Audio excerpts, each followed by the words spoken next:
Tax and non tax revenue, direct and indirect tax, दो concept हमारे पास और हैं जिसमें से क्वेश्चंस आपसे पूछे जा सकते हैं, tax and non tax revenue और डायरेक्ट और इनडायरेक्ट टैक्स। देखिए टैक्स रेवेन्यूज क्या हैं, tax revenues are compulsory payment, ठीक है, legal and compulsory payment.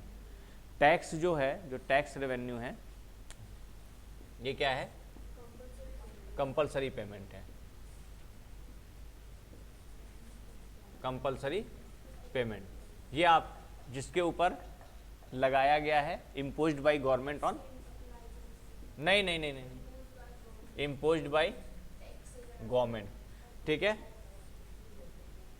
Imposed by government. और साथ में जो नॉन टैक्स रेवेन्यू आपके हैं,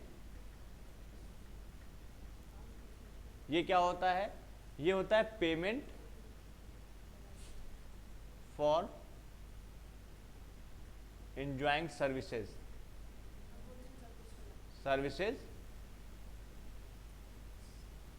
प्रोडक्ट्स, है ना। सरकार के जो सरकार के द्वारा प्रोवाइडेड जो सर्विसेज होती हैं उनको एंजॉय करने के लिए जो पैसा आप पेमेंट करते हैं वो नॉन टैक्स रेवेन्यू होता है, ठीक है। ये गवर्नमेंट के जो डिपार्टमेंट्स हैं उनकी इनकम है, this is the income of governments department, income of government department, ठीक है।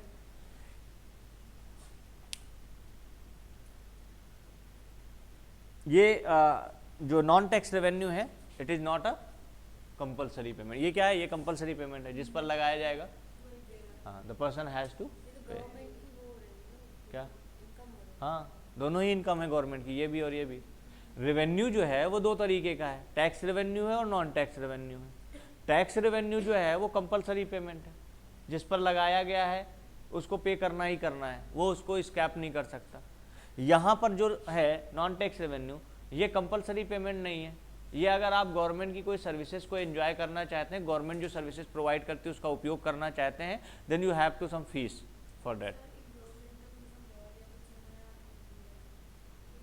कहाँ पे, अच्छा, हाँ, तो देखिए गवर्नमेंट की जो भी डिपार्टमेंट्स हैं, अगर आप उनकी सर्विसेज का, उनकी प्रोडक्ट्स का, जैसे मान लीजिए सांची है, ठीक है, गवर्नमेंट का मान लीजिए, या मान लीजिए खादी ग्रामोद्योग भंडार है, गवर्नमेंट का है, तो गवर्नमेंट आपको वहाँ क्या करती है, गवर्नमेंट के डिफरेंट तरीके के खादी के प्रोडक्ट्स अवेलेबल हैं, आप उनको खरीदिए और उसके लिए आप पेमेंट करिए, ये गवर्नमेंट का नॉन टैक्स रेवेन्यू। नहीं समझ में आया भाई? नॉन टैक्स रेवेन्यू मतलब ये है कि कंपलसरी नहीं है। खादी ग्रामोद्योग जो है गवर्नमेंट का, मान लीजिए कोई एक शॉप है और उस शॉप पे आप अगर कोई चीज़ खरीदते हैं तो वो जब आप खरीदेंगे तब आप पेमेंट करेंगे ना, कंपलसरी तो नहीं है कि आपको खादी खरीदना ही है, तो कंपलसरी पेमेंट नहीं हुआ, ये कंपलसरी पेमेंट है, टैक्स, इनकम टैक्स है, ठीक है, इनकम टैक्स है आपका, जो है जो सेल टैक्स है, एक्साइज ड्यूटी है, ये क्या, ये कंपलसरी पेमेंट है, इसको आप स्कैप नहीं कर सकते। आप अगर मान लीजिए आप गवर्नमेंट के एम्प्लॉई हैं, आप सैलरी अर्न कर रहे हैं, आप गवर्नमेंट एम्प्लॉई नहीं है लेकिन फिर भी आप एक इनकम लिमिट से ज़्यादा इनकम अर्न कर रहे हैं, देन यू हैव टू पे, आपको टैक्सेस क्या करना है, पे करना है, तो उसको आप कंपलसरी पेमेंट है, उसको आप स्किप नहीं कर सकते, लेकिन ये आपको तभी देना है जब आप इनकी सर्विसेज को एंजॉय करेंगे। जैसे नॉन टैक्स रेवेन्यू में अगर हम बात करें, डिफरेंट टाइप के नॉन टैक्स रेवेन्यूज हैं, कभी कभी ऐसा भी पूछा जाता है कि एक्सप्लेन एनी 2 और 3 और 4 जो है वो नॉन टैक्स रेवेन्यू, तो नॉन टैक्स रेवेन्यू में फीस आ गया, फाइन्स आ गया, स्ट्रीट्स आ गया, स्पेशल असेसमेंट है, 4 फीचर्स है, गिफ्ट एंड ग्रांट्स हैं, ठीक है ना, तो ये सारी चीज़ें क्या है, ये नॉन टैक्स रेवेन्यू है गवर्नमेंट की। स्ट्रीट्स और स्ट्रीट्स क्या होता है,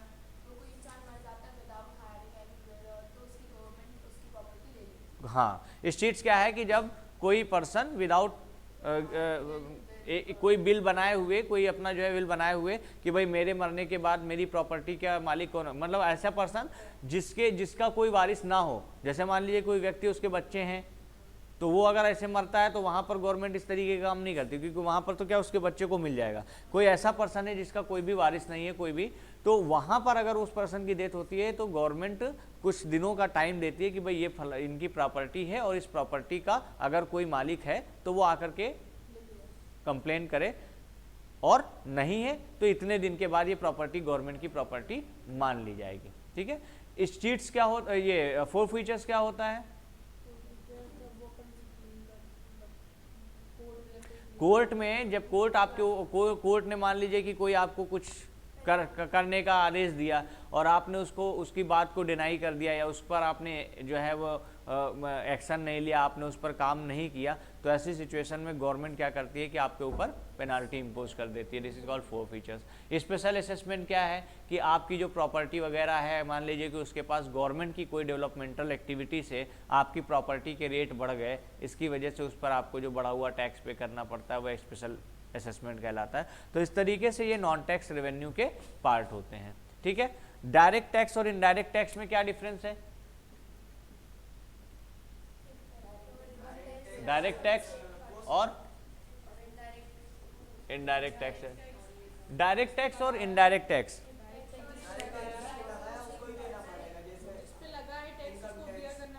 देखिए इसका जो सबसे बेसिक डिफरेंस है डायरेक्ट टैक्स और इनडायरेक्ट टैक्स का, वो है इम्पैक्ट और इंसिडेंस। इम्पैक्ट और incidence. If impact and incidence on lies on same person, ठीक है, तो उसको हम क्या कहेंगे? वो हमारा डायरेक्ट टैक्स कहलाएगा। जिस पर लगाया गया है उसी को ही पे करना है। That person can not shift someone else, it can not be shifted, it can't be shifted. इसको आप शिफ्ट नहीं कर सकते। मेरे ऊपर अगर लगाया गया है तो इसको मैं ही पे करूंगा। मैं ये नहीं कह सकता कि मेरे ऊपर इनकम टैक्स लगाया तो ये मेरे पिताजी देंगे, ऐसा नहीं हो सकता। कॉर्पोरेट टैक्स है, वेल्थ टैक्स है, इनकम टैक्स है, these are the some. Corporation tax, income tax, wealth tax, ये जो है आपके जो है ये क्या है? डायरेक्ट टैक्स है। इनडायरेक्ट टैक्स क्या है कि इम्पैक्ट और इंसिडेंस, जो इम्पैक्ट है और जो इंसिडेंस है lies on the different person.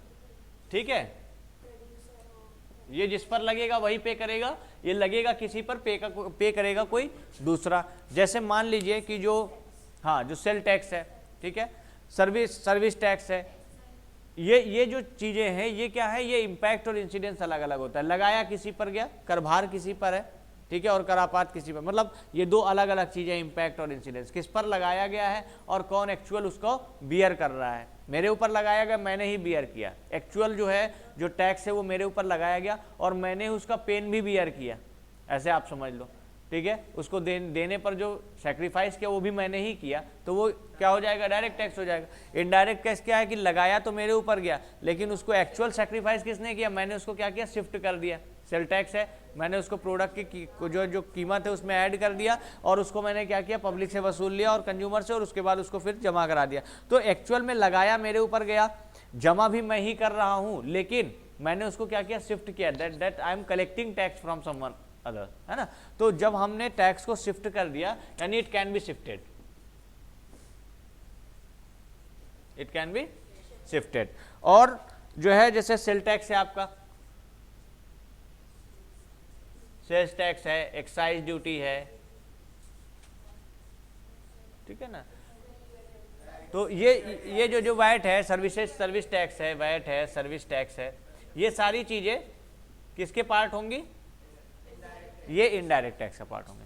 तो दो चीजें और यहाँ पर आप देख लीजिए कि क्या क्या है, टैक्स रेवेन्यू और नॉन टैक्स रेवेन्यू, और डायरेक्ट टैक्स और इनडायरेक्ट टैक्स। इसमें भी कभी कभी डिफरेंस पूछा जाता है।